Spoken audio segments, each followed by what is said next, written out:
बिहार विधानसभा चुनाव के पहले चरण का मतदान खत्म हो गया और अब दूसरे चरण के मतदान से पहले कांग्रेस और आरजेडी ने चुनाव प्रचार में अपनी पूरी ताकत झोंक दी है। लेकिन इसी के साथ अब महागठबंधन की एकता में दरार गहराती जा रही है। भागलपुर में दो ऐसी सीटें हैं जहां कांग्रेस और आरजेडी एक दूसरे के खिलाफ खुलकर चुनाव प्रचार कर रहे हैं। जिन सीटों पर कभी तालमेल और साझे अभियान की बात होती थी, अब वहीं एक दूसरे के खिलाफ तेजस्वी यादव और राहुल गांधी जमकर प्रचार कर रहे हैं।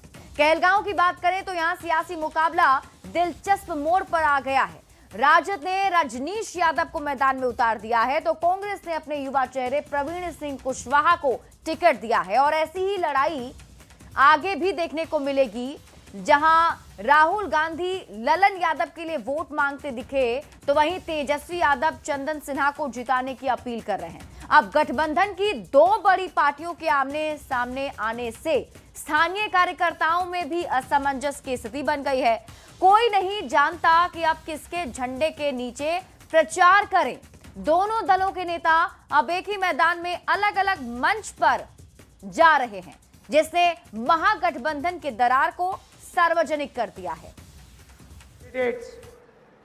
अजीत शर्मा जी, प्रवीण कुशवाहा जी, ललन यादव जी, आ जाइए जरा, यहाँ आ जाइए, एक मिनट आ जाइए। ये हमारे कैंडिडेट्स हैं, अजीत जी, कुशवाहा जी और ललन यादव जी। इनका पूरा समर्थन कीजिए। भाई रजनीश जी को हम लोगों ने टिकट दिया है। आप सब लोगों से हम कहना चाहते हैं कि एकजुट होकर के इस बार रजनीश को लालटेन पर बटन दबा करके भारी बहुमत से विजय बनाएं। तो ये चुनाव प्रचार अभी आपको हमने दिखाया। दरअसल इन दोनों ही सीटों पर दूसरे चरण में वोटिंग होनी है और इसीलिए चुनाव प्रचार जो है वो जमकर किया जा रहा है। न्यूज़ 18 संवाददाता आशीष अधिक जानकारी के साथ लाइव हमारे साथ भागलपुर से जुड़ रहे हैं, सीधे उनका रुख करेंगे। आशीष, क्या कुछ आज माहौल दिखने वाला है, क्योंकि अब बहुत ही कम वक्त रह गया है लोगों के पास भी, स्टार प्रचारकों के पास भी, ये प्रचार करने का कि उनके पक्ष में माहौल बनाया जाए। जी, साफ तौर पर कहा जा सकता है कि महागठबंधन में जो सीट बंटवारे के समय से जो दरारें सामने आई थी वो अब खुलकर सामने देखी जा रही है। सुल्तानगंज और कहलगांव में जहां तेजस्वी यादव ने जो है राजद उम्मीदवार के समर्थन में वोट मांगे, तो वहीं राहुल गांधी कल सैंडिस कंपाउंड में सुल्तानगंज और कहलगांव में अपने उम्मीदवार के पक्ष में वोट मांगते दिखे। सबसे बड़ी बात है कि कहलगांव और सुल्तानगंज में जो तेजस्वी यादव की सभा थी उसमें आरजेडी और सीपीआई का झंडा जो है वो तो जरूर नजर आ रहा था, लेकिन कहीं से भी कांग्रेस का कोई झंडा उनकी सभा में नजर नहीं था। तो कहा जा सकता है कि जो गठबंधन में जो है महागठबंधन में टूट की बात जो कही जा रही थी वो खुलकर सामने आ गई है। अब देखने वाली बात है कि यहाँ जो है किसकी जीत होती है। इससे पहले बड़ी बातें कही जा रही थी, तेजस्वी यादव हो, राहुल गांधी हो, कांग्रेस आरजेडी की तरफ से कि फ्रेंडली फाइट होगी और फ्रेंडली फाइट हम देखेंगे, लेकिन यहाँ पर अपने अपने प्रत्याशी के पक्ष में खुलकर वोट की अपील की जा रही है। तो सबसे बड़ा सवाल है कि जो कार्यकर्ता हैं और जो महागठबंधन में जो कार्यकर्ता हैं वो उहापोह की स्थिति में है, वहीं जनता भी जो है अब जो है सोच रही है कि वो क्या करे। जो आरजेडी के वोटर हैं वो क्या करें, कांग्रेस के वोटर हैं वो क्या करें, इसको लेकर जो है उहापोह की स्थिति बनी हुई है और लोग जो है अब क्या फैसला लेते हैं ये देखने वाली बात है। लेकिन महागठबंधन में जो सब ठीक होने की बातें कही जा रही थी वो अब जो है भागलपुर में देखने को मिल रहा है कि सब कुछ ठीक नहीं है और कहीं ना कहीं से कहा जा सकता है कि यह टूट है। और तेजस्वी यादव जो बड़े नेता हैं कांग्रेस के, वो जब सभा करते हैं तो आरजेडी के कोई बड़े नेता उनके मंच पर नहीं होते हैं। वहीं तेजस्वी यादव जो बिहार के सबसे बड़े नेता हैं महागठबंधन के, वो जब सभा कर रहे हैं तो कांग्रेस पार्टी का झंडा ही जब नहीं है तो समझा जा सकता है कि कांग्रेस के नेता उस मंच पर कैसे होंगे। मैं आपके पास वापस लौटती हूँ आशीष, मेरे साथ आप बने रहिए। न्यूज़ 18 संवाददाता रवि एस नारायण भी हमारे साथ जुड़े हुए हैं। रवि, हमने दोनों ही चुनावी सभा को देखा, मंच को देखा, ना तो कांग्रेस की सभा में आरजेडी की मौजूदगी है और ना आरजेडी की सभा में कांग्रेस की मौजूदगी। तो इससे साफ ये क्यों ना समझा जाए कि अब टकराव आपस में ही आ चुका है। ये बिल्कुल देखिए, और महागठबंधन की जो सबसे बड़ी मुश्किल जो है वो यही है। जब बिहार में वोट अधिकार यात्रा निकली, जब राहुल गांधी तेजस्वी यादव जो है वो साथ में लगभग 1 महीना तक घूमते रहे, तो लगा कि गठबंधन जो है वो मजबूती से मैदान पे है।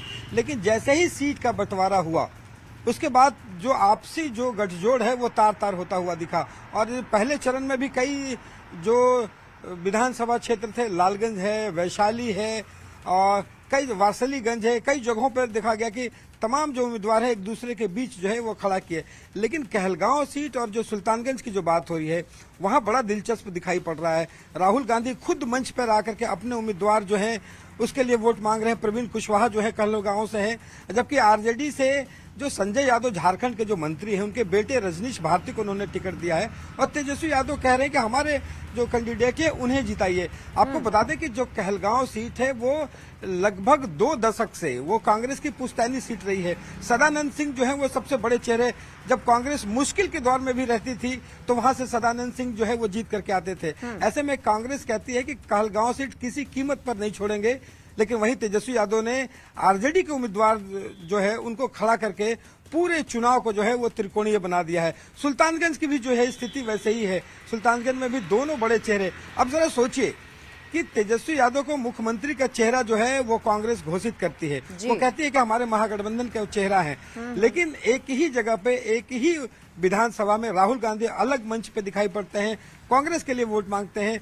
तेजस्वी यादव अलग से पहुंचते हैं, आरजेडी को जिताने की बात करते हैं। तो ऐसे में कार्यकर्ताओं के बीच जो है वो मंथन जो है वो बड़ी परेशानी वाली स्थिति होती है और ये चुनाव में आपसी दरार को दिखाता है। हालांकि उसके बावजूद जनता किसे चुनेगी ये तो 14 तारीख को बताएगा। लेकिन इतना तय है कि कांग्रेस और आरजेडी के बीच तमाम जगहों पे जो फ्रेंडली फाइट है उसमें एनडीए को जो है वो फायदा पहुंच सकता है। जी बिल्कुल रवि, और देखें तो दूसरे चरण में एक नहीं, 2 नहीं, बल्कि कई और भी ज्यादा ऐसी सीटें हैं जहां पर फ्रेंडली फाइट देखने को मिल भी रही है। और जिस तरीके से हम बात करें तो इसका सीधा सीधा नुकसान महागठबंधन को ही होता हुआ ज्यादातर दिखेगा। जी बिल्कुल। और देखिए कई ऐसी सीटें थी, लालगंज की जो सीट है उस पर भी जहां कांग्रेस ने खड़ा किया, आरजेडी ने भी अपना उम्मीदवार खड़ा किया, वारसलीगंज की वही स्थिति रही। वैशाली जो थी वहां पे भी जो है दोनों आमने सामने हुए। लास्ट तक कोशिश की जाती रही कि यहाँ पे किसी तरह से आपस में मान मनोवल हो और सीटें एक दूसरे के बीच में हो, समझौता हो। सीपीआई ने और आप कह लें कि वीआईपी ने कई जगहों पे अपने उम्मीदवार जो है वो विड्रॉ किए हैं। कई जगहों पे आपसी बातचीत हुई है, उसमें हुआ है। लेकिन बावजूद 7 से 8 सीटें ऐसी बच के रह गई हैं जहां पे बिल्कुल डैमेज कंट्रोल करने की आपस में कोशिश जो है की गई, वो फ्रेंडली फाइट हुआ है। लेकिन उस हद तक नहीं हो पाई। रवि, मैं आपके पास वापस लौटूंगी। हमारे साथ आशीष भी लगातार बने हुए हैं और आशीष काफी करीब से दोनों ही विधानसभा सीटों को देख भी रहे हैं। आशीष, वहां पर सियासी समीकरण की अगर हम बात करें और चुनावी माहौल की बात करें, क्योंकि आप लोगों के बीच भी जा रहे होंगे और चूंकि आप भी बता रहे थे कि असमंजस की स्थिति होगी महागठबंधन के कार्यकर्ताओं के बीच में, तो क्या फीडबैक क्या मिल पा रहा है आपको, आप क्या समझ पा रहे हैं वहां? जी कहीं ना कहीं इसका फायदा जो है एनडीए को मिलेगा और जो दोनों पार्टी आपस में ही लड़ रही हैं। पहले कहा जा रहा था कि सब कुछ समय रहते ठीक कर लिया जाएगा, लेकिन अब जो है बस महज कुछ ही घंटे बचते हैं कि वोटिंग होना है और उस समय तक जो है ये सुलझा नहीं सका है। और अब जो है महागठबंधन के जो बड़े नेता हैं राहुल गांधी और तेजस्वी यादव, वो अपने अपने उम्मीदवारों के समर्थन में वोट मांग रहे हैं। तो कहा जा सकता है कि कार्यकर्ता भी जो है काफी असमंजस में है और जनता जो है इस लड़ाई को देखकर यहाँ पर वो भी सशंकित है कि आगे क्या होगा। और अब जो है आगे जो फैसला होगा वो तो 14 तारीख को नजर आएगा, लेकिन कहीं ना कहीं जनता और जो कार्यकर्ता हैं दोनों में जो है असमंजस की स्थिति है कि वो क्या करें। बिल्कुल, चलिए आप दोनों हमारे साथ बने रहिए और लगातार हम इस पर चर्चा इसलिए भी कर रहे हैं और ये जरूरी इसलिए भी हो जाता है क्योंकि देखिए महागठबंधन में करीब 6 से 7 ऐसी सीटें हैं जहां पर मामला फंसा हुआ है।